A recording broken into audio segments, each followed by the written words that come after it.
조금 전 윤석열 대통령과 기시다 일본 총리와의 한일 정상회담 그리고 공동 기자회견이 있었습니다. 두 정상은 한일 관계를 정상화하고 셔틀 외교도 재개하기로 합의했습니다. 경색됐던 한일 관계를 푼다는 건 평가할 만한 대목입니다. 그러나 기시다 총리의 과거사에 대한 직접적인 사과는 역시 없었습니다. 또 우리 정부에 비해 일본 정부의 호응이 부족하다는 지적에 대해서도 일본 총리는 답을 하지 않았습니다. 첫 소식 도쿄에서 김태영 기자입니다. 윤석열 대통령이 탄 차량이 총리 관저로 들어섭니다. 입구에서 기다리던 기시다 총리가 윤 대통령을 직접 맞이합니다. 양국 국가가 연주되고 의장대 사열이 이어집니다. 윤 대통령 취임 이후 한일 정상 간 세 번째 양자회담이 일본 도쿄에서 열렸습니다. 우리 정부가 재단을 통한 제3자 변제 방식의 강제동원 피해자 배상 방안을 발표한 지 열흘 만입니다. 정상회담은 90분 가까이 진행됐습니다. 양국 정상은 공동 기자회견에서 한일 관계 정상화를 위해 양측이 합의한 내용을 발표했습니다. 양국의 공동 이익을 논의하는 협의체들을 조속히 복원하기로 합의했습니다. 앞으로 NSC 차원의 한일 경제안보 대화 출범을 포함하여 다양한 협의체가 소통을 양국 정상이 오가는 셔틀 외교도 12년 만에 재개하기로 했습니다. 하지만 기시다 총리의 입에서 과거사에 대한 사과와 반성이란 단어는 나오지 않았고 역대 내각을 계승한다는 기존 입장만 되풀이했습니다. 1998年10月に発表した日韓共同宣言を含め、歴史認識に関する歴代内閣の立場を全体として引き継いでいることを確認いたしました。 기시다 총리는 또 우리 정부의 노력에 비해 일본 정부의 호응 조치가 부족하단 한국 내 여론에 대한 입장을 묻자 즉답을 피했습니다. 과거사에 대한 일본 정부의 진전되고 성의 있는 사과와 반성을 기대했지만 기존 입장만 되풀이한 겁니다. 도쿄에서 JTBC 김태영입니다. 윤석열 대통령과 기시다 후미오 일본 총리는 현재 정상회담을 끝내고 만찬을 하고 있습니다. 만찬이 진행되고 있는 도쿄를 연결합니다. 최수연 기자, 최수연 기자가 지금 나가 있는 곳이 대통령의 만찬장 앞입니까? 네, 일단 이곳은 도쿄의 긴자 거리입니다. 제 뒤로 보이는 이 건물에서 두 정상이 만찬을 진행하고 있습니다. 윤석열 대통령은 조금 전에 이곳에 입장을 했습니다. 보시는 것처럼 여기에는 시민들도 많이 있고요. 특히 한일 취재진들이 가득 모여서 이 취재 열기가 상당한데요. 최대한 가까이에서 전해드리고 있습니다. 예, 그림을 보니까 취재진도 많고 경호원들도 많고 있는 것 같습니다. 특이한 점이 오늘 만찬에는 2차 장소도 있다고 하던데 무슨 의미입니까? 네, 맞습니다. 만찬이 끝나면 두 정상이 다른 장소로 한 차례 더 이동을 합니다. 대통령실은 2차 만찬은 아니고 추가적인 친교 행사라고 설명을 했습니다. 이렇게 저녁의 회동을 두 차례 연속하는 것은 상당히 이례적인데요.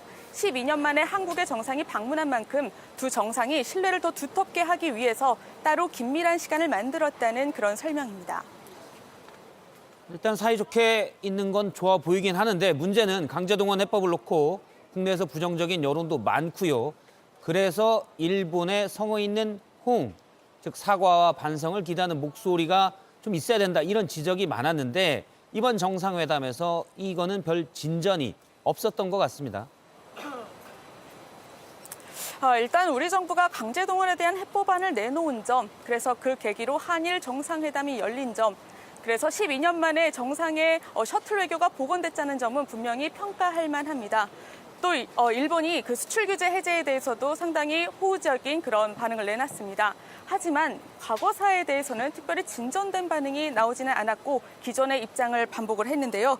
윤 대통령은 김대중 오부치 선언을 계승한다고 정확하게 밝혔지만 기시다 총리는 직접적인 사과나 반성의 언급은 하지 않았습니다. 다만 98년에 발표됐던 공동선언을 포함해서 역대 내각을 계승한다라는 입장을 말했는데요. 결국 국내 여론이 가장 민감하게 반응을 하고 있는 과거사 부분에 대해서는 진전된 발언 그리고 성의 있는 조치가 기대만큼은 나오지 않았다라는 이런 평가가 나오고 있습니다. 기시다는 호응이 부족하다는 여론에 대한 질문에 즉각적인 답변은 하진 않았는데요. 일본 측의 이러한 호응이 앞으로 국내 여론에 어떻게 반영을 미칠지 앞으로 지켜봐야 할 것 같습니다. 네, 도쿄에서 최수연 기자였습니다. 네, 전국경제인연합회와 일본 경제단체인 게이단네는 한일 미래 파트너십 기금을 만들기로 했습니다. 두 단체가 각각 10억 원씩 냅니다. 강제동원 피고 기업인 미쓰비시 중공업이나 일본 제철의 이름은 그렇지만 없었습니다. 이지은 기자입니다. 기금 조성 계획은 김병준 회장 직무대행과 도쿠라 마사카즈 회장이 공동으로 발표했습니다. 양 정부의 결단을 통해 마련된 관계 정상화 기회를 살리고자 한일 미래 파트너십 기금 조성 합의에 이르게 되었습니다. 우선 양측이 10억 원 가량씩 출연하기로 했습니다. 이를 종잣돈으로 삼아 한일 공동재단을 만들고 기업들의 자발적인 참여를 받아 규모를 키우겠다고 했습니다. 기금은 글로벌 공급망이나 저출산 고령화처럼 두 나라가 안고 있는 문제를 연구하거나 청년 인재를 교류하는 데 쓰겠다고 했습니다. 이를 두고 애초 기금 조성의 취지와 맞냐는 지적이 나옵니다.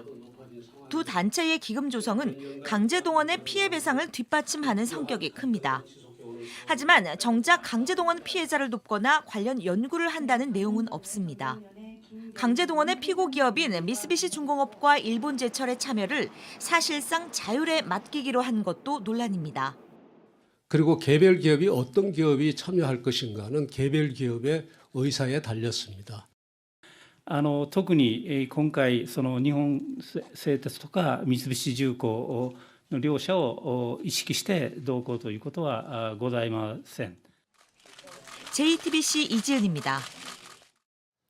예, 실무적인 부분도 보겠습니다. 이번 정상회담을 기점으로 일본은 우리나라에 대한 반도체 소재 수출 규제는 풀기로 했습니다.